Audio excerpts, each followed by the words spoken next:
Twitter writes President Buhari by Voila Okole. Okay, Viola I Okole. Okay, saying that Twitter writes Buhari, it's leaked. So we just heard with one here that as a result of the ban imposed on Twitter by President Muhammadu Buhari and the Nigerian government, the microblogging app has been going through a lot of regrets. Therefore, it is reviewing its position with respect to the president's deleted tweet, which was the root cause of the whole ruffle. Regrets that have unfortunately been deepened by the fact that according to the president's unidentified and therefore unquoted sources, the president is threatening to also ban Facebook, Instagram, TikTok, YouTube, and Tinder, and have the whole country revert to communicating via smoke signals and talking drums, relying solely on NTA, the local one, not the international one, for news. Having therefore had a little bit of time to reflect on their decision to delete the president's tweet, which threatened a section of the country with repeat genocide, Twitter has allegedly written the Nigeria president a letter of apology.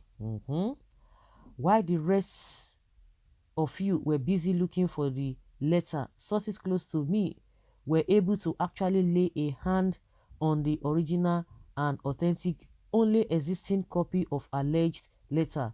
We produce it herewith for your reading pleasure. Dear Buhari, it says, from the comfort of my home in more civilized crimes, I pen you these few heartfelt condolences from a sincere heart. I hope that this missive of misrations meets you well. If so, doxology. So we hear that you are little upset that we responded to the complaints of your citizens about a tweet in which you threatened a portion of your country, which a repeat performance from the Civil War era. After reviewing said tweets and found it to be offensive, we took it off our platform, an incident to which you responded by subsequently and in true dictatorial form, banning us from operating in Nigeria. Fair enough. We understand your feathers were indeed ruffled that your citizens not only did, but indeed had enough courage to push through a demand for respect and wisdom in dealing with your country's problems. You must have been even more frustrated that there was no gathering at a physical spot in order to achieve this feat. So it was practically impossible to send a team of armed military men to go and open fire on youth who are exercising their right to civil disobedience. The thing is, we hardly noticed that you banned Twitter from operating in Nigeria. Again, you forgot that you were dealing with a generation that literally makes a way where there seems to be no way. Right now, your citizens appear to have gained status in so many different countries of the world from which they continue to make their presence and opinions known on Twitter. Worse, rather than containing Nigerian issues to a particular geographical location, they now trend as #1 on global Twitter ranks. You know what that means, don't you? The only people who do not know about your mishandling and mismanagement of the Nigerian economy must be aliens residents in mass. The rest of the world is now painfully aware. I am not too sure that what was your original intention when you were banning the internet. Sadly, though, neither you or any of your watchdogs can now openly confront any Nigerian who is on Twitter. This is because you would have to explain how you got on Twitter to see them there. In other words, you have created an underground communications channel that is operating out there in the open, right under your proverbial nose, and you are powerless to do anything about it. Sounds like a plan. You do have an election coming up soon, don't you? You and your party are famous for using the same social media you now plan to ban, to spread propaganda and misinformation, and generally maintain an army of social media influencers who run around running interference for you. Not that it matters, but I am seriously wondering how much of India you hope to be able to influence in the upcoming elections.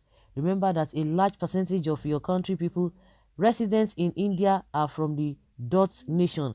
If they are on that app, they are probably waiting with stones to pet the first unfortunate person that opens their mouth to try to sell them a party with a president that has constantly arrogant and threaten them with pogroms. You need us more than we need you, Mr. President. I mean, it is just you, members of your administration, your social media influencers, and a handful of other Nigerians who are just downloading the app in order to see how hard you failed there that are on your new micro blogging aboard.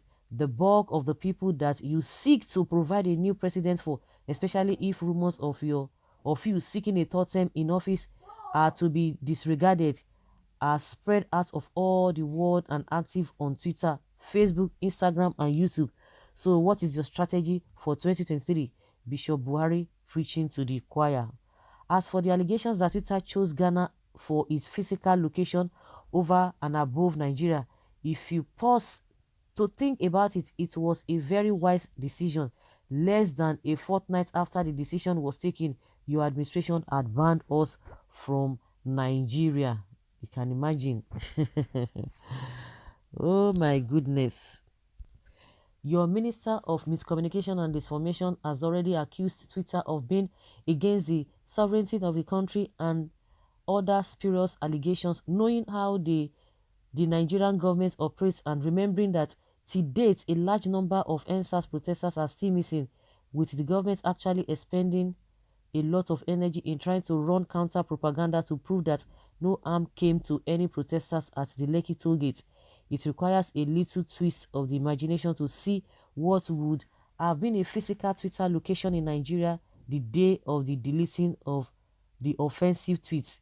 Vast loads of armed to teeth security personnel swooping down on the office, arrest of Twitter staff and personnel, illegal detention of imprisonment, propaganda and misinformation about Twitter would begin to be spread by your social media influencers. No accusation would be too minuscule or too elaborate to be flung away. So thanks, but no thanks. Another way to look at it, we saved you from being the proverbial jackass in the international community, and stories of your notoriety continue to spread. It would have been an embarrassment of epic proportions. So here we are, enjoy cooing in a handful of sold professional psychophants while the rest of the world goes about its business of staying relevant. You are the playing ground bully sucking in a corner because your wrist was slapped after some particularly petulant strain of bullying mischief. It is a pity. It is a party you deliberately excluded yourself from. Now you have to dip or peep from the windows at the rest of the world having fun. Feel free to rejoin when you are tired of sulking, throwing temper tantrums, and sucking your thumb. In fact, when you are now ready to act like an adult. For now, love and lights. You can imagine that this is what is was written by Twitter. In my opinion, I just believe that this is sarcasm. I doubt whether Twitter will write it, but invariably they might. This is what can really be in the mind of everybody, but invariably they might not want to really write like this. But this is exactly, people might know, everybody wants to try to be politically correct. You don't want to say something that you are going to be held responsible, but this is exactly what it is, whether we believe it or not, whether Twitter wrote it or not. But this is what is in the mind that everybody will be thinking about, which that is the reality. But they might not come so put it in a, on a black and white whatever, but this is what, that is just the reality. So guys, let us hear your opinion. And this is leak of a Twitter letter writing to President Buhari by Viola Okole. Okay, so guys, leave your comment down there below and let's have your take. Thank you.